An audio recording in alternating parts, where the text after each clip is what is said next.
Hello, my friends. Welcome to the show. This is the place where we share ideas and strategies on how to advance in your life, business, and career by using the knowledge and skills you already have.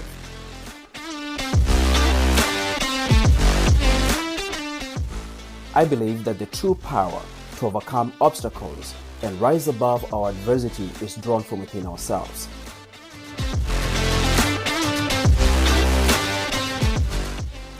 Developing belief in self and building self-confidence is an absolute must for every person who wants to live an impactful life. I'm your host, Isaac Wambua, and I'm honored to be your coach today.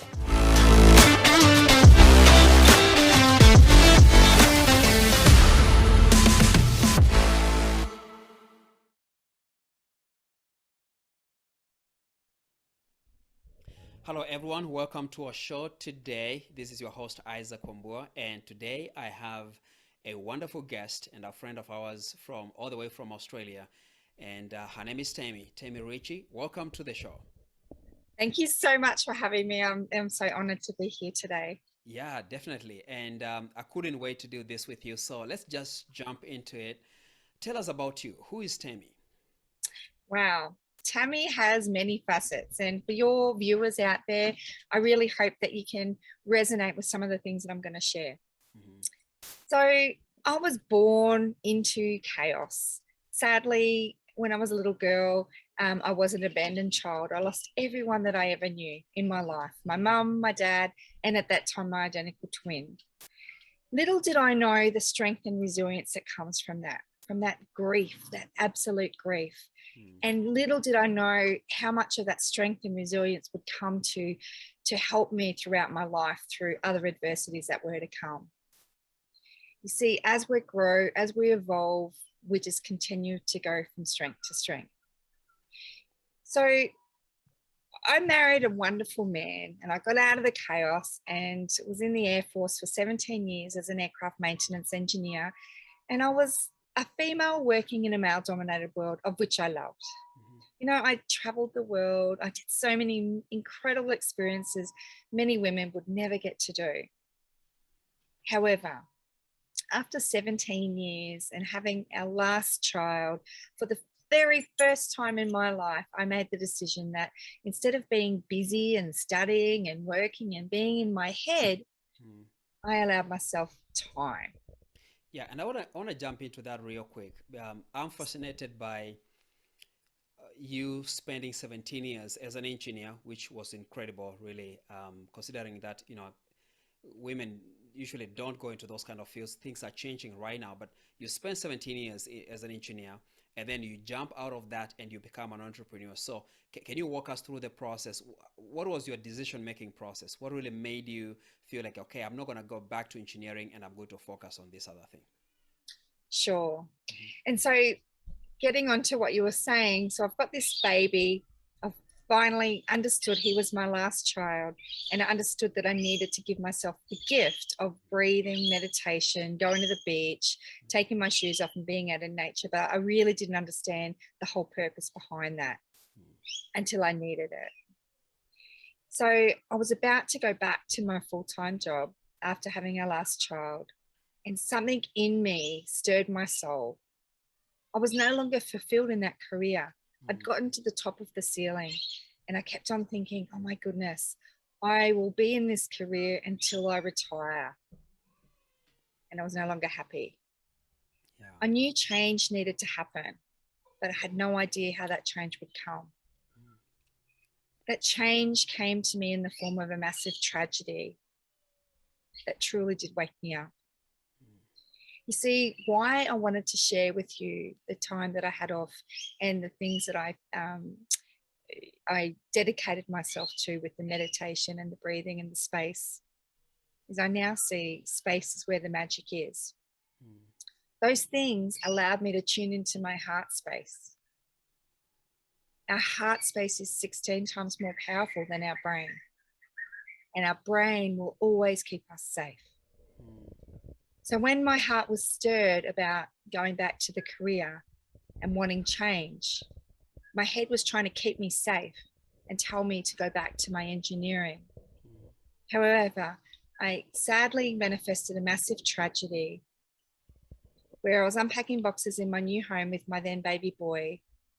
And what was meant to be the most exciting day of our lives turned out to be absolute chaos yet again. Mm. As I was unpacking boxes, I got a feeling that something was wrong.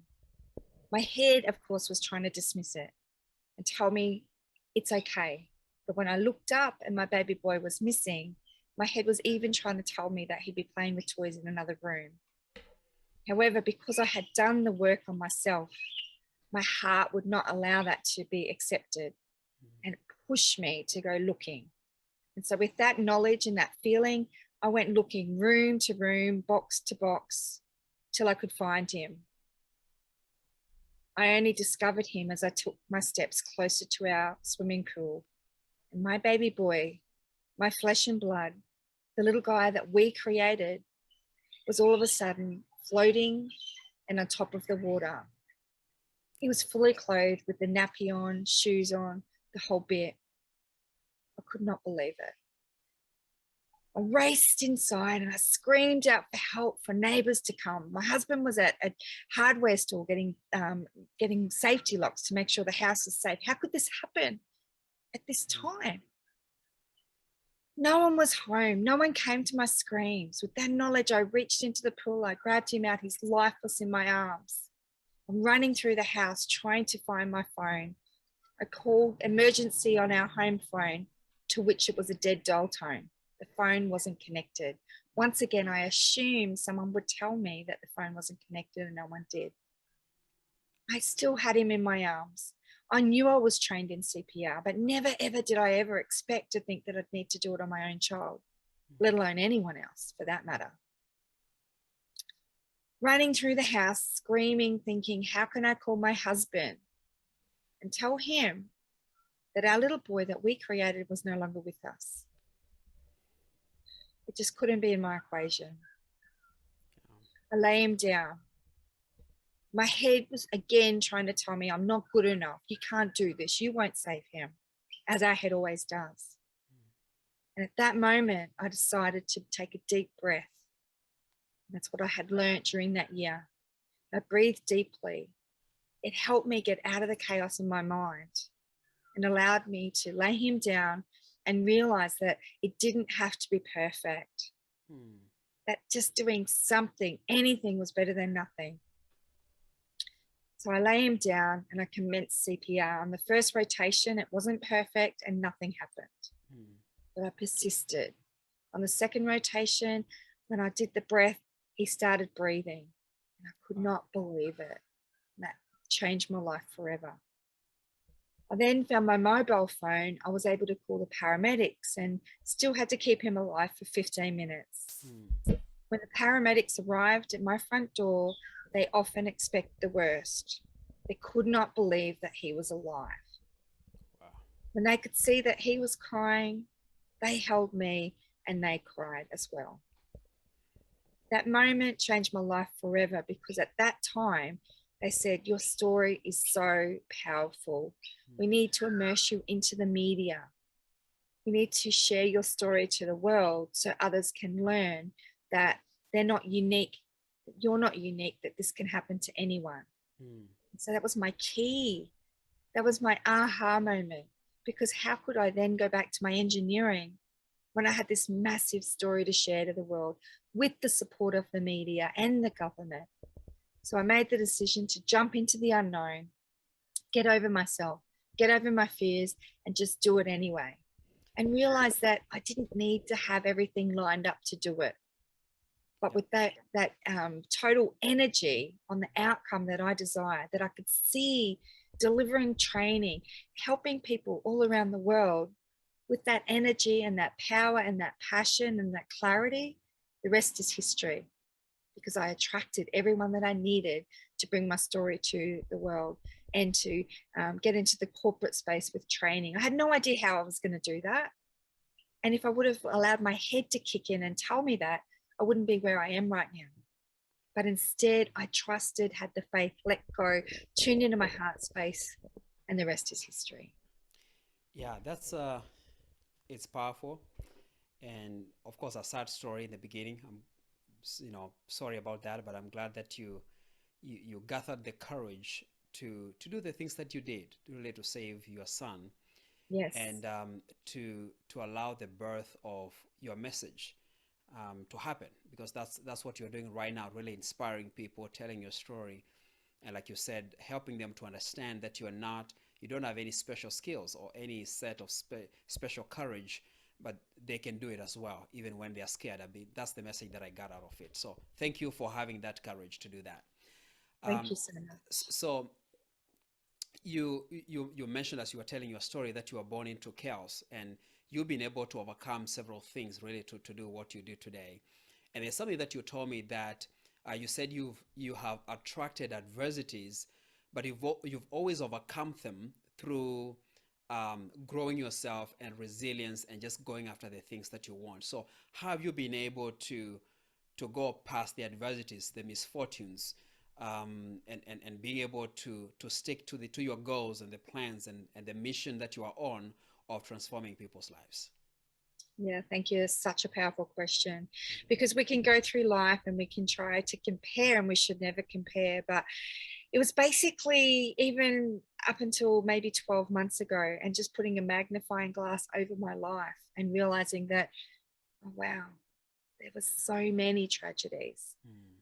But what I was so great at doing is overcoming the tragedies, as you were saying, and Mhm. sending the energy to the outcome that I desired. But the whole awareness of, wow, what if I was creating it? You Mhm. see, what I realize and what I know is that we're beings. This is our outer skin. We have a soul, and our soul is what is the inner work, is what needs to be healed.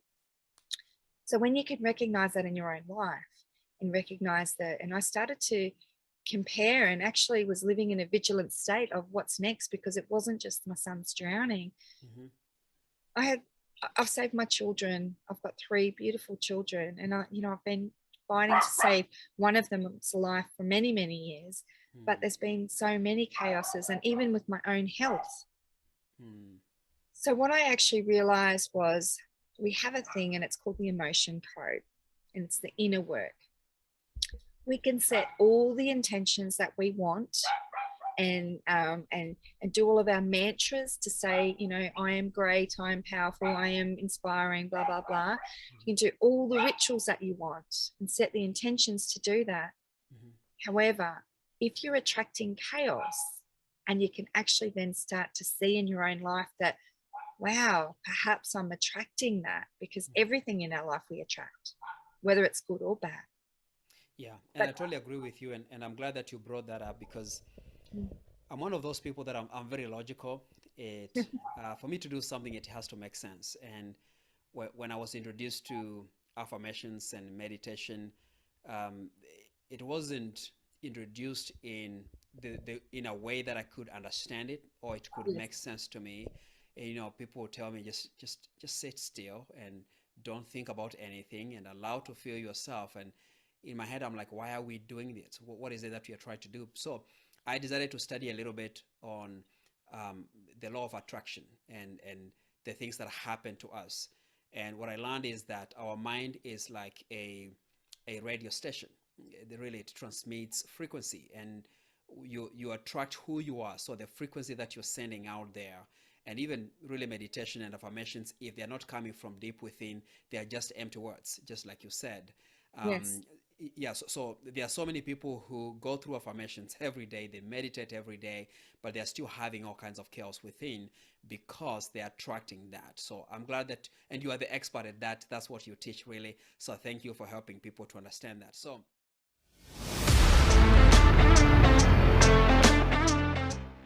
Isaac has an incredible knack for quickly understanding a business and its goals, while providing solutions for long-term growth and success. From startups to larger businesses, he has a vast array of training resources and leadership tools that make an investment in his services well worth it. You just heard Jarrett Holt's testimonial. He's the vice president of Zenernet and had a game-changing experience with Isaac recently. Jarrett and his company are on the way to more success than they could have planned for. And it's because of what Isaac comes with when he starts a new engagement. You'll be in good hands.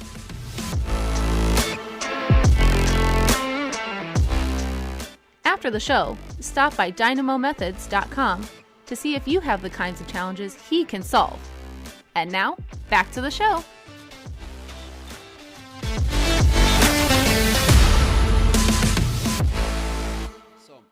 And I just wanted to, just before we move on to the next thing, is you mentioned the law of attraction and the secret. And a lot of people, they think that they can think something and they'll attract it. Mm-hmm. What's missing is the action, the massive burn your boat action. Mm-hmm. And that's exactly what I've done in my life. When I want something, it doesn't manifest, it doesn't just magically appear, but it gives you the trust and the faith to know that it is worth working towards. Exactly. Yes. And then you you're can right. Yeah.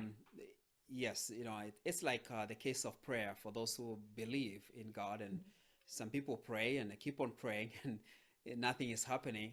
You gotta get up and go take action. Action creates emotion, and action is the one that gets you results. So I'm glad that you are keen on that. So, and also just also on that too, putting the action in place allows the synchronicities to appear. So as you mentioned with the prayer, you can pray all you like and do the action, but it's being aware and awakened to what's around you. What do you see? And taking that action to actually instigate that phone call or having that, like I'm going to share later about my business partner and what we've created as a result. But that was like sitting on the precipice and making that gutsy decision to have that awkward conversation, which allowed that to flow.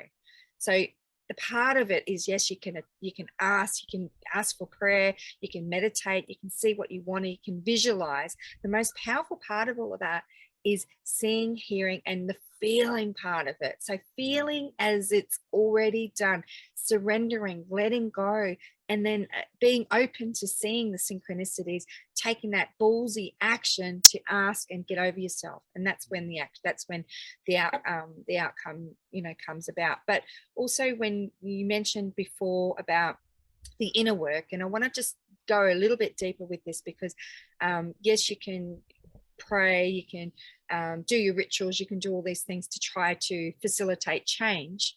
But sometimes, and what I recognized in myself, and I needed a therapist to help me with this, because sometimes it's not just on the outer layer, it's deep, it's coming from the inner. So that these tragedies or this chaos could be patterns that are set up in past generations or ancestral kind of stuff.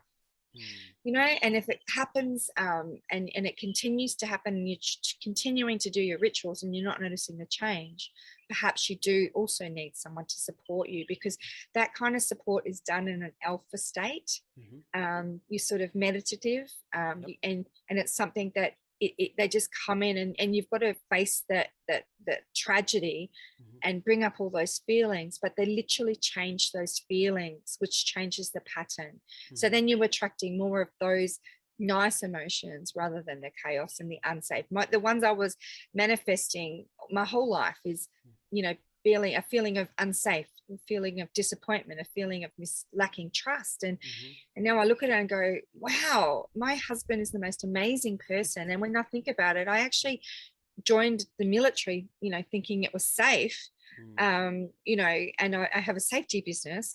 So my intentions were, I want the safety, but it was in my deeper soul that I was attracting the unsafe things. And sometimes when people disappoint, it's like, what is it in me? So it's like, well, perhaps they might not be as has higher values as what I do. So instead of criticizing or being critical and feeling the disappointment, accepting that we're all doing things at our own pace, and not being so hypercritical. Yeah, thank you for sharing that powerful insight right there. I know it's a whole subject and you are the expert at this, and before we're done with the show, I would like people really to have a way to get access to you and see how they can benefit from what you provide. So I have two more questions for you. And the premise of our show here, we focus on greatness. Basically, it's called Step into Greatness. So, and we we believe that everybody has a potential. They can grow, they can be developed, they can become great in their own version. So here is the question for you. Um, what does greatness mean to you, and why should everyone pursue it? Greatness means so much to every single person, and as well as success. Someone might feel that they need the best bag, the best, cars, the best location where they live. But happiness and greatness is different for every single person. Mm-hmm. It is when you feel you've achieved enough, when you feel happy and joy and all those incredible emotions throughout your life, as opposed to feeling resentful and comparing yourself. So the greatness is no comparison. Yep. You stay in your own lane. You tune into your own gifts, of which we do have. And once you discover those gifts, you decide that you can do things yourself and not give your power away to other people and think that you can't do things yourself. Yeah. What if you just smashed that voice? What if you tuned into your heart? And what if you just did it anyway? You know, what if you saw and you saw the vision of what you wanted to do in your life? And it doesn't need to be saving the world. My mantra was saving the world. And I realize that now that, you know, in the different businesses that I run now, I'm like, wow, the mantra's still the same. But that's what it was when I had that massive tragedy. I got to save the world. Yeah. But just because I'm on that path doesn't mean that everyone needs to be on that path. Mm-hmm. Being awakened to what is and being present and seeing what's around will allow you to awaken what your gifts are. Yep. Once you discover that, the greatness is within you already. I love that. And I hate, the validation, the outside validation where people need the car, or, you know, they need the bag, or they need the whatever it is, right? Mm-hmm. Okay. So here's the last question I have for you. So for someone who is experiencing some kind of internal chaos and turmoil, and they're not at peace, they're really trying to find something and a path to be peaceful within themselves, to attract the things that they want, the people that they want, and to live a good life, really, and ultimately make a difference in the world. If there's someone like that out there, what would be the best place for them to start? They have no clue how to get started. What do they need to do first? Firstly, they need to recognize that what they've attracted in their life, which is can be confronting.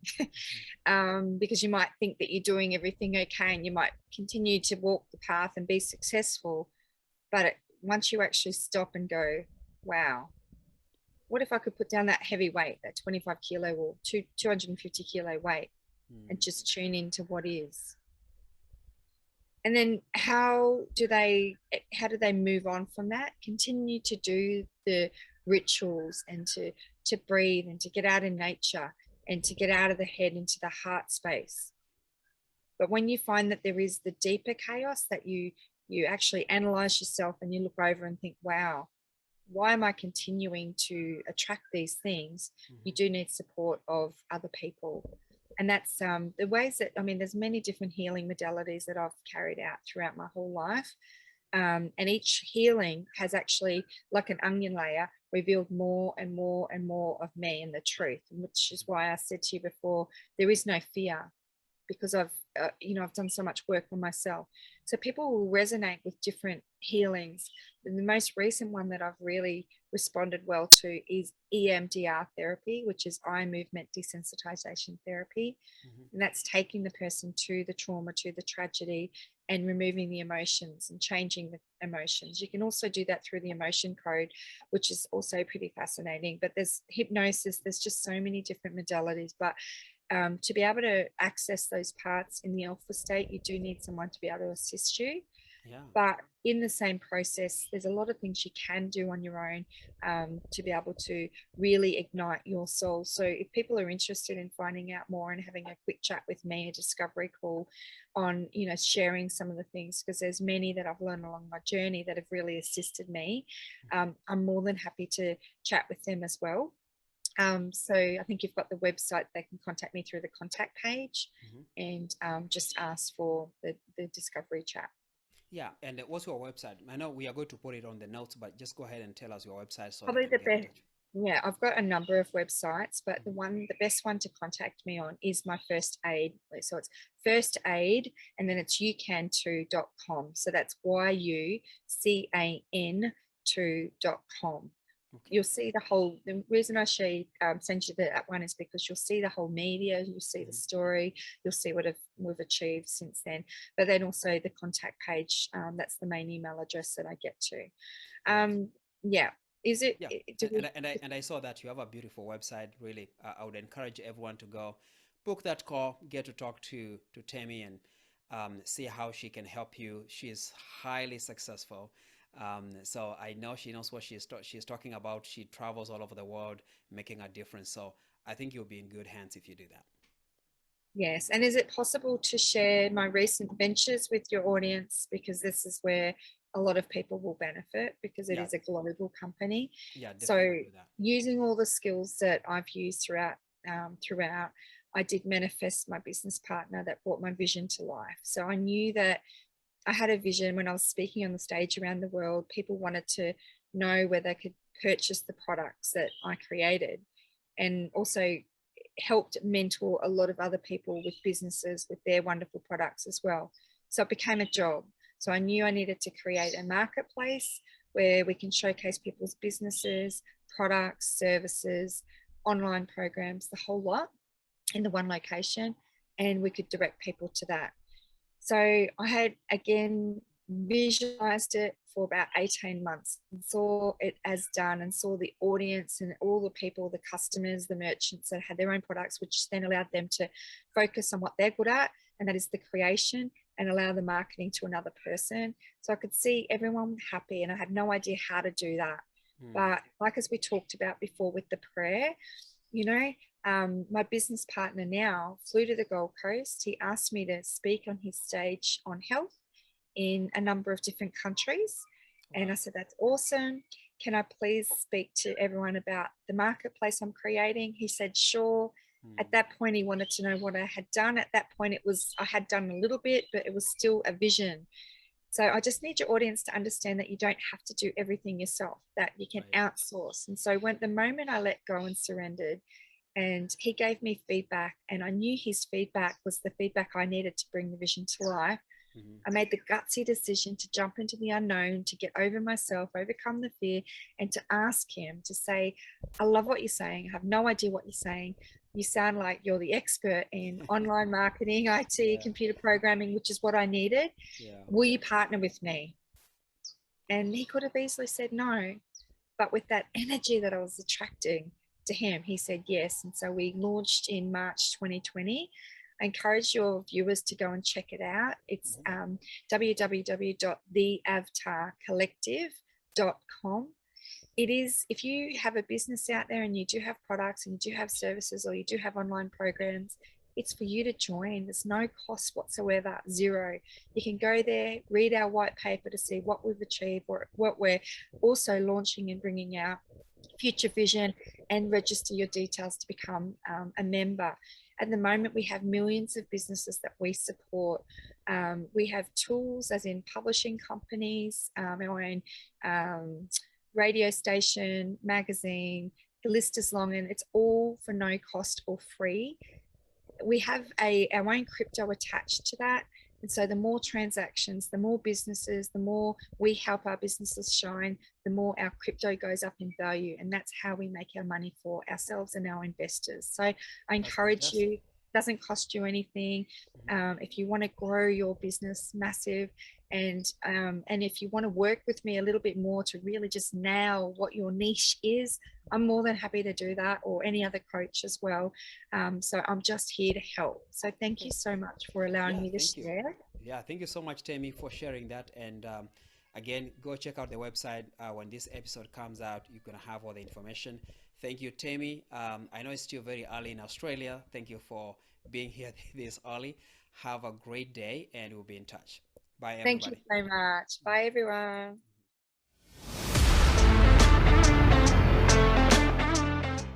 That was Isaac Wamboa, founder of Dynamo Methods. And if what he and his guest talked about sounds like a problem you're having too, stop by dynamomethods.com to find out more. you can book a complimentary 45-minute virtual training for your team. Or you can learn more about group workshops on team leadership, sales, communication, and much more. Don't wait.